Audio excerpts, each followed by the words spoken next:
one of the things I discovered on Reddit and Discord of anonymity or pseudonyms or usernames that Yes. don't represent the actual name. On Slack is an example of one. Because I think I used to have a Slack for like deep learning course that I was teaching, and that was like very large, like 20,000 people, whatever.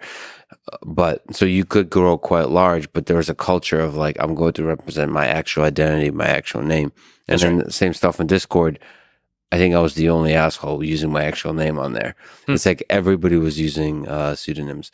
So what's the role of that in the online community? Well, so I actually gave a talk on this a few years ago called the pseudonymous economy. Okay. And it's come about faster than I expected, but I did think it was going to come about fairly fast. And essentially, the concept is obviously we've had, so first, anonym, pseudonym, real name, Can right? you describe the difference between that? Difference. Anonymous is like 4chan, where there's no tracking of a name. There's zero reputation associated with an identity, right? Pseudonymous is like much of Reddit, where there's a persistent username and it has karma over time, but it's not linked to the global identifier that is your state name. All right. Mm-hmm. So your quote real name, even the term real name, by the way, is a misnomer because it's like your social security name, like social security number. It's your official government name. It's your state name. It is the tracking device. It's an AirTag that's put on you, right? Why do I say that, right? Another word for a name is a handle. And so just visualize like a giant file cabinet. There's a handle with Lex Fridman on it that anybody, the billions of people around the world can go up to and they can pull this file on you out. Images of you, things you said, like billions of people can stalk billions of other people now. That's a very new thing. And I actually think this will be a transitional era in like human history. We're actually going to go back into a much more encrypted world. And Okay. Let me linger on that because sure. another way to see real names is the label on a thing that can be canceled. Yes, that's right. In fact, there's a book called Seeing Like a State, which actually talks about the origins of surnames and whatnot. Like if you have a guy who is that guy with brown hair, that's like an analog identifier. It could mean 10 different people in a village. Mm-hmm. But if you have a first name, last name, okay, that guy can now be conscripted. You can go down with a list of digital identifiers, pull that guy out, pull him, into the military for conscription, right? So that was like one of the purposes of names was to make masses of humans legible to a state. Mm-hmm. Right. Hence seeing like a state. You can see them now, right? See, digital identifiers, one thing that people don't usually think about is pseudonymity is itself a form of decentralization. So, people know Satoshi Nakamoto was pseudonymous. They also know he's into decentralization. But one way of thinking about it is, let's say his real name, okay, or his state name is a node, okay? Attached to that is every database, his Gmail, his, Facebook if he had one, every government record on him, right? All of these databases have that state name as the foreign key, right? And so it can go and look things up in all of those databases, right? Mm-hmm. And so think of it as being the center of a giant network of all of these things. When you go and create a pseudonym, you're butting off a totally new node that's far away from all the rest. And now he's choosing to attach Bitcoin Talk and Bitcoin.org and the GPT signatures of the code if he chooses to do that. All those things, the digital signatures, are all attached to this new decentralized name because he's instantiating it, not the government, right? One way of thinking about it is the root administrator of the quote real name system is the state because you cannot simply edit your name there, right? You can't log into USA.gov and backspace your name and change it. Moreover, your birth certificate, all these stuff that's fixed and immutable, right? Whereas we take for granted that on every site you go to, you can backspace, you can be like, call me Ishmael, walk into a site, you use whatever name you want. You decide to use the same name across multiple sites, you can do that. And if not, you don't have to. One thing that we're seeing now actually is at the level of kids, the younger generation.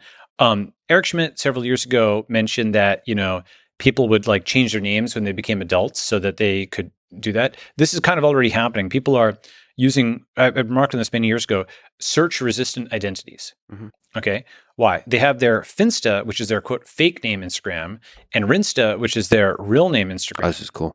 Okay, and what's interesting is on their Rinsta, they're their fake self because they're in their Sunday best and smiling, and this is the one that's meant to be search indexed, right? Mm-hmm. On the Finsta, with their fake name, this is just shared with their closest friends. They're their real self, and they're hanging out at parties or whatever, and so this way they've got something which is the public persona and the private persona, right? The public persona that's search indexed, and the private persona that is private for friends, right? And so organically, people are, like Gene Jacobs, she talks about like cities and how, they're organic and what I like. Some of the mid 20th century guys, the architecture they had removed shade from, like awnings and stuff like that got removed. So this is like the restoration of like awnings and shade and structure so that you're not always exposed to the all-seeing web crawler that Eye of Sauron, which is like Googlebot just indexing everything. These are search-resistant identities, and that like eye just sort of passes over you, like in the Terminator, like in the Terminator eye just kind of passes over you, right? So search-resistant identity is not pulled up, it's not indexed, right? And now you can be your real self. And so we've had this kind of thing for a while with communication. The new thing is that cryptocurrency has allowed us to do it for transaction, hence the pseudonymous economy, right? And should go from anonymous, pseudonymous, real name. These each have their different purposes. But the new concept is that pseudonym, you can have multiple of them, by the way. Your ENS name, you could have it under your quote real name or state name, like lexfriedman.eth, but you could also be punk6529.eth, okay? Mm-hmm. And now you can earn, you can sign documents, you can boot up stuff, you can have a persistent identity here, okay, which has a level of indirection to your real name. Why is that very helpful? Because now it's harder to both discriminate against you and cancel you. Concerns of various factions are actually obviated or at least partially addressed by going pseudonymous as default, right? It is the opposite of bring your whole self to work. It's bring only your necessary self to work, right? Only show those credentials that you need, right? Now, of course, anybody who's in cryptocurrency understands Satoshi Nakamoto and so on is for this. But actually, many progressives are for this as well. Why? Ban the boxes. It's like you're not supposed to ask about like felony convictions when somebody is, being hired because they've served their time, right? Or you're not supposed to ask about immigration status or marital status in an interview. People have this concept of blind auditions where, if a woman is auditioning for like a violin seat, they put it behind a curtain so they can't downgrade, her for playing. So her performance is judged on the merits of its audible quality, not in terms of who this person is. So this way they don't discriminate versus male or female for who's getting a violin position.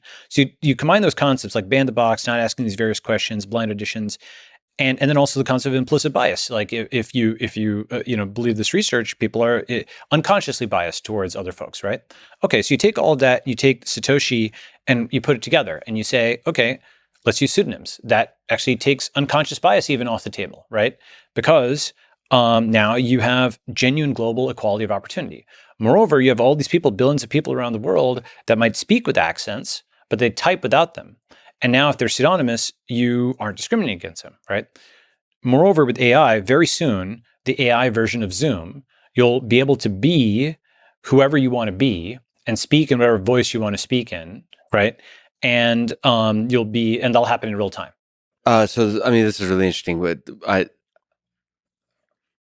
for Finsta and Rinsta, there's some sense in which the fake Instagram you're saying is where you could be your real self. Well, my question is under a pseudonym or when you're completely anonymous, is there some sense where you're not actually being your real self?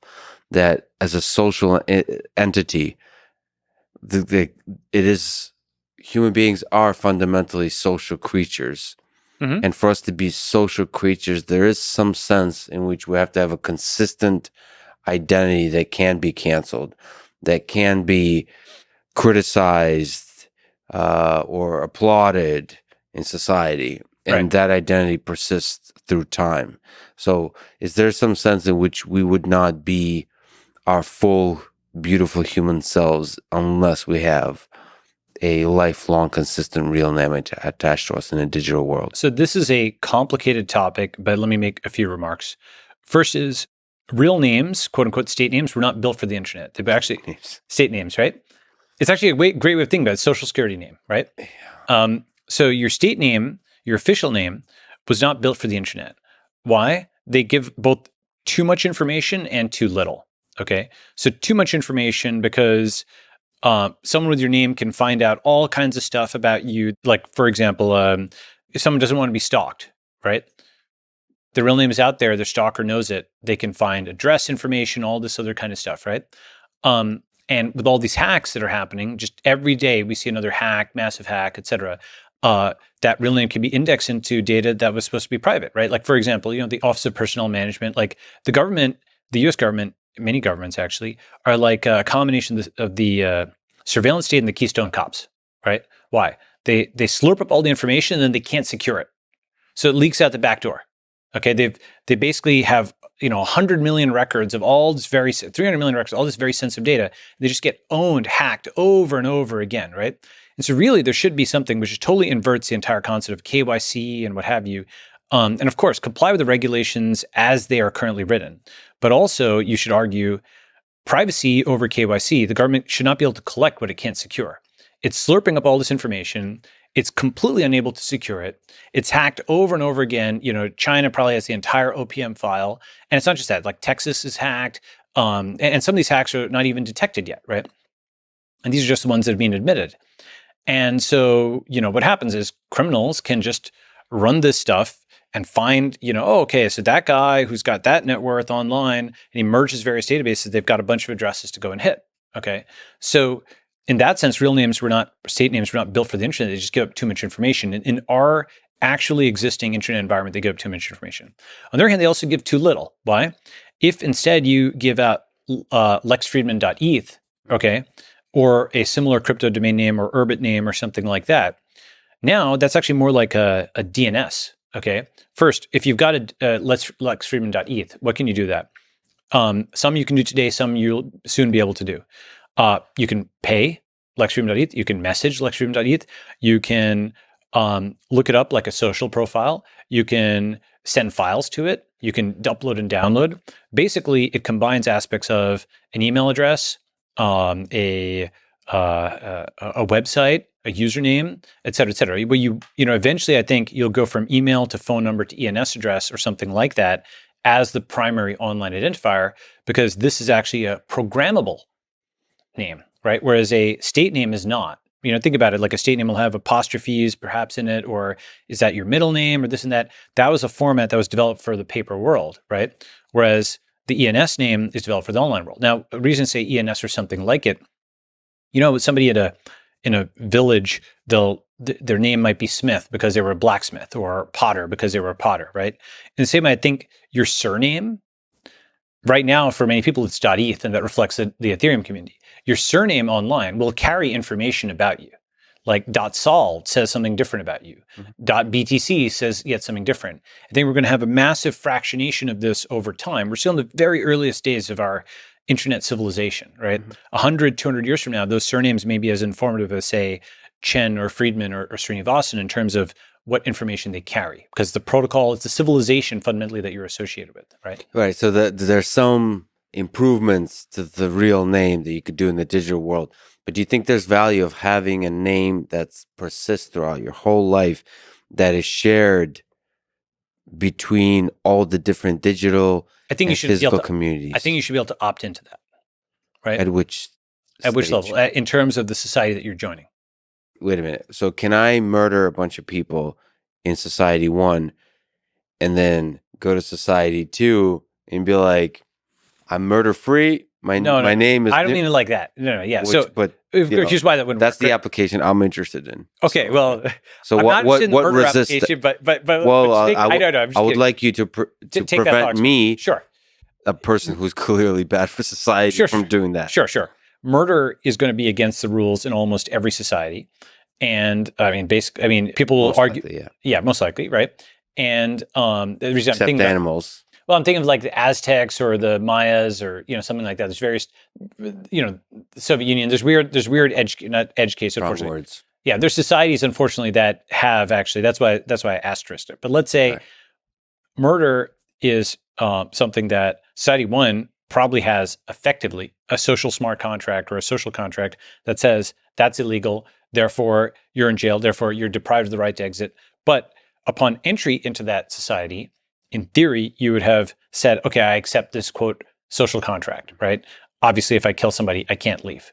Okay, so you've accepted upon crossing the border into there, right?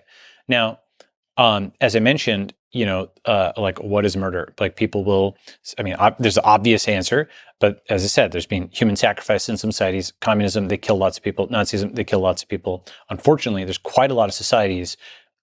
I wanted to say it's an edge case, but maybe many of the 20th century societies around the world have institutionalized some kind of murder, whether it was the Red Terror, in the Soviet Union, or obviously the Holocaust, or, the Cultural Revolution, or Year Zero, and so on and so forth, right? So my point there is that who is committing all those murders? It was the state. It was the organization that one is implicitly trusting them to track you, right? And how did they commit those murders? Well, how did Lenin, the hanging order? I'm talking about the hanging order for the kulaks. Yes. Okay, the famous hanging order, which actually showed they were actually bloodthirsty. The key thing was he said, here's a list of all the, quote, rich men, the kulaks, go and kill them. The real names, the state names, were what facilitated the murder. They didn't prevent the murderers there, right?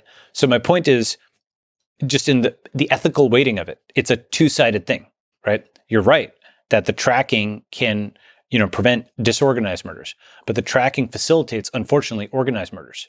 Lists of undesirables were the primary tool of all of these oppressive states in the 20th century. You see my point? I see your point, and it's a very strong point. In part, it's a cynical point, which is that the rule of a centralized state is more negative than positive. I think it's like nuclear energy. Okay, it's like fire.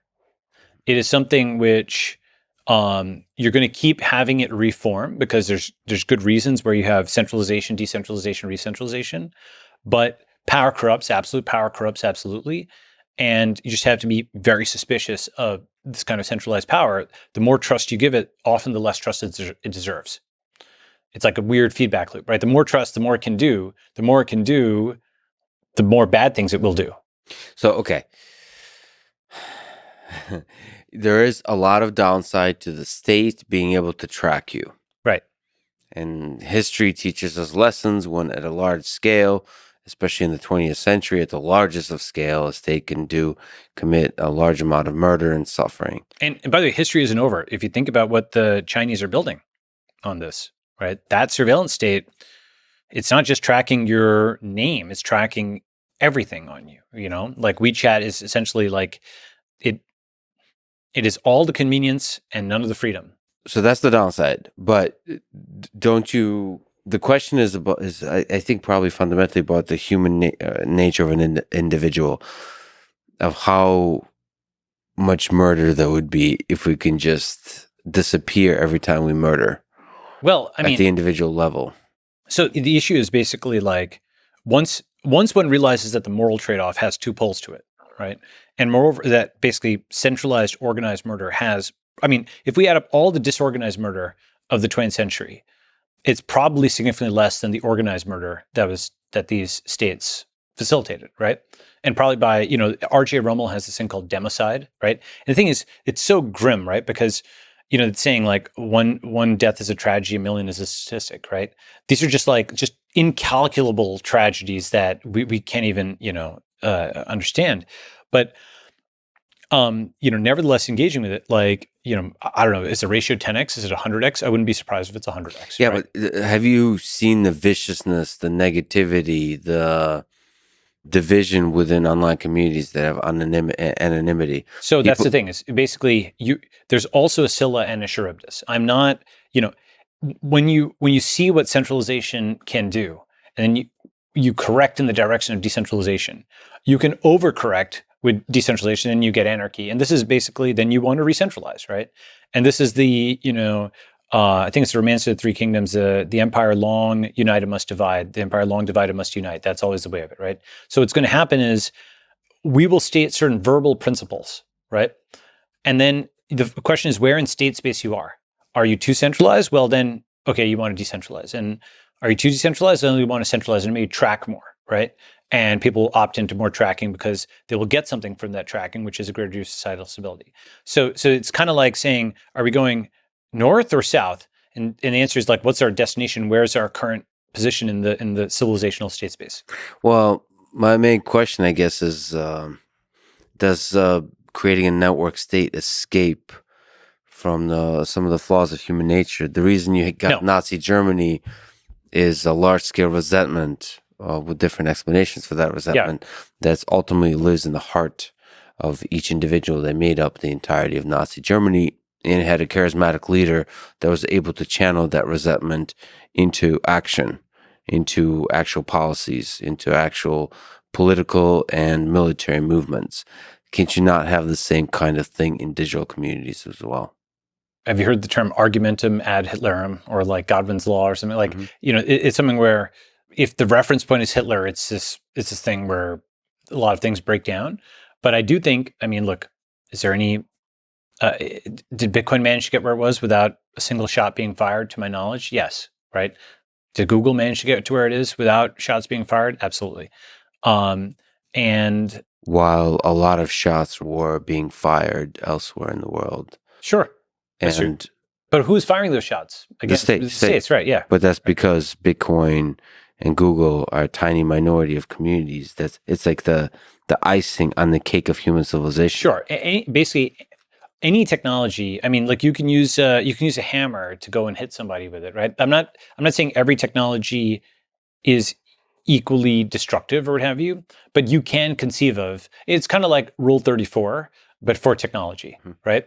Right? You can probably figure out Your some ability to reference brilliant things throughout is quite admirable. Yes, but anyway, sorry. Rule 34 for technology. Yes. Rule 34, but for abusive technology, you can always come up with a Black Mirror version of something. And in fact, there is this kind of funny tweet, which is like a sci-fi author. My book, Don't Invent the Torment Nexus, was meant to be a cautionary tale on what, would happen if society invented the torment nexus. And then it's like, tech guys, at long last, we have created the torment nexus, or whatever, right? And so the thing is that simply describing something, some abuse, unfortunately, after that initial shock wears off, people will unconsciously think of it as sort of an attractor in the space, right? It's like, I'll give you some examples. Like, Minority Report had the gesture thing, right? And the Kinect was based on that. So it's a dystopian movie, but had this cool kind of thing, and people, kind of keyed off it, right? Or, people have said that movies like, Full Metal Jacket, that was meant to be, in my understanding, is meant to be like an anti-war movie, but lots of soldiers just love it, despite the fact that the drill sergeant's actually depicted as a bad guy, right? For the sort of portrayal of that, kind of environment, right? So I'm just saying, it's like giving the vision of like the digital Hitler or whatever is not actually a vision I want to paint.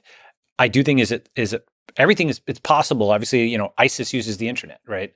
Like, is it? Yeah, we're not bringing up Hitler in a shallow argument. We're bringing up Hitler in a long, empathetic, relaxed discussion, which is a different, I understand. which is where Hitler can live in a healthy way. So there's deep lessons in Hitler and Nazi Germany, as there is with Stalin. Yes. Okay. So in many ways, and this is a very superficial way of talking about it, but this is exit is the anti-genocide technology, right? Because exit is the route of the politically powerless. Exit is not, people always say, oh, exit is for the rich, that's actually not true. Most immigrants equals most immigrants are not rich. They're politically powerless. Can you describe exit? What is exit? So there's this, book, which I reference a lot. I like it, called Exit, Voice, and Loyalty by Albert Hirschman. Okay. And he essentially says, I gave this talk in 2013 that goes through this at YC Startup School. But just to describe these, voice is reform, exit is alternatives. For example, in the context of an open source project, voice is submitting a bug, and exit is forking. In a company, voice is you're saying, hey, here's a ticket, okay, that I'd like to get solved, and exit is taking your business elsewhere, okay. At the level of corporate governance, voice is, board of directors vote and exit is selling your shares, right? And at a country, voice is a vote and exit is migration, okay? And I do think that the two forces we talk about a lot, democracy and capitalism, are useful forces. But there's a third, which is migration, right? So you can vote with your ballot, you can vote with your wallet, you can vote with your feet. Wallet has some aspects of exit built into it. But voting with your feet actually has some aspects of voice built into it, because when you leave, it's like an amplifier on your vote. You might say 10 things, but when you actually leave, then people take what you said seriously. You're not just like complaining or whatever. You actually left San Francisco because it was so bad on this and this issue, and you've actually voted with your feet. It is manifest preference as opposed to stated preference. So voice versus exit is this interesting dichotomy. Do you try to reform the system, or do you exit it and build a new one, or seek an alternative? And then loyalty modulates this, where if you are a patriot, as part of the initial part of your conversation, right? Like, are you a traitor? You're giving up on our great thing or whatever, right? And people will push those buttons to get people to stick. That's like, I shouldn't say the bad version. Let's say a common version. It's sometimes good, sometimes bad. But then there's the good version, which is, maybe the price is down right now, but you believe in the cause. So even if they're, on paper, you would rationally exit. You believe in this thing, and you're going to stick with it. Okay. So loyalty can be, again, good and bad, but it kind of modulates the trade-off between voice and exit. Okay.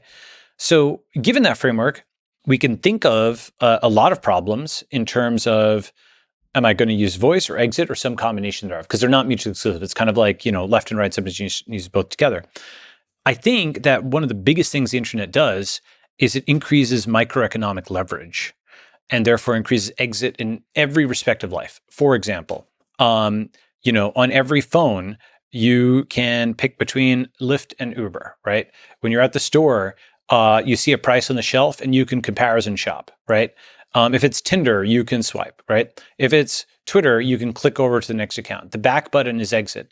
The microeconomic leverage in the sense of alternatives, right? This is like one of the fundamental things that the internet does. It puts this tool on your desktop, and now you can go and talk to an illustrator, or you can kind of build it yourself, right? By typing in some, characters into DALL-E. And that makes the positive forces of capitalism more efficient, increase in microeconomic leverage. And it's individual empowerment, right? And so our sort of industrial age systems were not set up for that level of individual empowerment. Just to give you like one example that I think about, we take for granted every single website you go and log into. You can configure your Twitter profile, and you can make it dark mode or light mode, and your name, all this stuff is editable, right? How do you configure your USA experience? Is there a USA.gov that you edit? Can you even edit your name there? Dark mode for USA. But I mean, just your profile. Is there like a national profile? I mean, there's like driver's license. Point is that it's assumed that it's not like individually customizable quite in that way, right? Of course, you can move around your house and stuff like that, but it's not like your experience of the US is like configurable, Let me think about that. Let me think about sort of the analogy of it. So the microeconomic leverage, you can switch apps. Can you switch your experience in small ways efficiently multiple times a day inside the United States? Well, the physical world, you do, under the constraints of the physical world, you do like micro migrations. So this is coming back to the hunter-gatherer, farmer-soldier, digital nomad kind of thing, right? The digital nomad combines aspects of the V1 and the V2 for a V3, right? Because the digital nomad has the mobility and freedom of the hunter-gatherer, but some of the consistency of the civilization of the farmer and soldier, right? But coming back to this, like one other thing about it is in the 1950s, if a guy on assembly line might literally push the same button for 30 years, okay? Whereas today, you're pushing a different key every second, right? That's like one version of like microeconomic leverage. Another version is, in the 1980s, I mean, they didn't have Google Maps, right? So you couldn't just like discover things off the path. People would just essentially do, home to work and work to home and home to work. And a trip had to be planned, right? They were contained within a region of space, or you do home to school, school to home to school. It wasn't like you went and explored the map. Most people didn't, right? They were highly canalized. Okay. Meaning, it was just back and forth, very routine, just like the push the button, trapped within this very small piece, and also trapped within this large country because it was hard to travel between countries and so on. Again, of course, there were vacations. Of course, there was some degree of news and so on. Your mobility wasn't completely crushed, but it was actually quite low. Okay, relatively speaking, just you were trapped in a way that you weren't even really thinking about it. Okay, and now that map has opened up. Now you can see the whole map. You can go all over the place. I don't have the data to show it, but I'd be shocked if the average person didn't go to more places, wasn't, doing more, going to more restaurants and things like that today than they were in the 80s, simply because the map is open. Okay. And the map is made more open through the digital world. To the digital world. Exactly. So we're reopening the map like the hunter-gatherer. Okay. Because you can now think about every site for very low cost that you can visit, right? The digital world, how many websites have you visited? I don't know, hundreds of thousands probably at this point over your life, right? How many places on the surface of the earth have you visited? You're actually unusual. You might be like a world traveler or what have you, right? But still, even your physical mobility is less than your digital mobility, right? You can just essentially, the entire concept of like nations and borders and whatnot didn't exist in the hunter-gatherer era, right? Because you couldn't build permanent fortifications and whatnot. Even nations as we currently think of them with like demarcated borders, you needed cartography, you needed maps, right? That stuff didn't exist for a long time. You just had sort of a fuzzy area of we kind of controlled this territory and these guys are on the other side of the river, okay? I think just to I don't want to digress too much, but yeah. Where to digress away, I think entirety of life on Earth is a kind of a digression, which creates beauty and complexity as part of the digression. I think your vision of the network state is really powerful and beautiful. I just would want to linger on this let's talk about it. Real name issue. Yes, real name. Let me just give you some data. Go ahead. Personal anecdotal experience data. There's a reason I only do this podcast in person. There is something lost in the digital space. Oh, sure. And I find, now I personally believe, to play devil's advocate against the devil's advocate that I'm playing, I personally believe that this is a temporary thing. We will figure out technological solutions to this, but I do find that currently people are much more willing to be on scale cruel to each other online than they are in person. The way to do that, I just visited Ukraine, went to the front. The way you can have people be cruel to each other in the physical space is through the machinery of propaganda that dehumanizes the other side, right? All that kind of stuff. That's really like hard work to do. Online, I find just naturally at the individual scale, people somehow start too easily engage in the drug of mockery, derision, and cruelty. Yes. When they can hide behind anonymity. I don't know what that says about human nature. I ultimately believe most of us want to be good and have the capacity to do a lot of good, but sometimes it's fun to be shitty, to shit on people, to be cruel. I don't know what that is. It's weird because I think, one of my sayings is, just like the internet increases microeconomic leverage, the internet increases variance. For anything that exists before, you have, the 0 and 100 versions of it. I'll give some examples, then I'll come to this. For example, you go from the 30-minute sitcom to the 30-second clip or the 30-episode Netflix binge, right? You go from guy working 9 to 5 to the guy who's the 40 years old and has failed to launch, doesn't have a job or anything, and the 20-year-old tech billionaire. Okay, you go from all kinds of things that were sort of Gaussian or kind of constrained in one location to kind of extreme outcomes on both sides. Okay, and applying that here, you are talking about the bad outcome, which I agree does happen, where the internet, in some sense, makes people have very low empathy between others.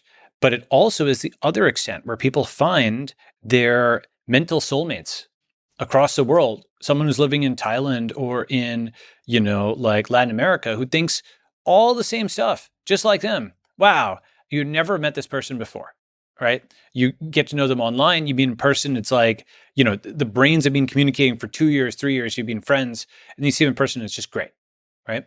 So it's not just the total lack of empathy. It is, frankly, far more empathy than you would be able to build usually with an in-person conversation in the 80s or the 90s with someone on their side of the world, because you might not even be able to get a visa to go to their country or not even know they existed. How would you be able to find each other, and so on and so forth, right?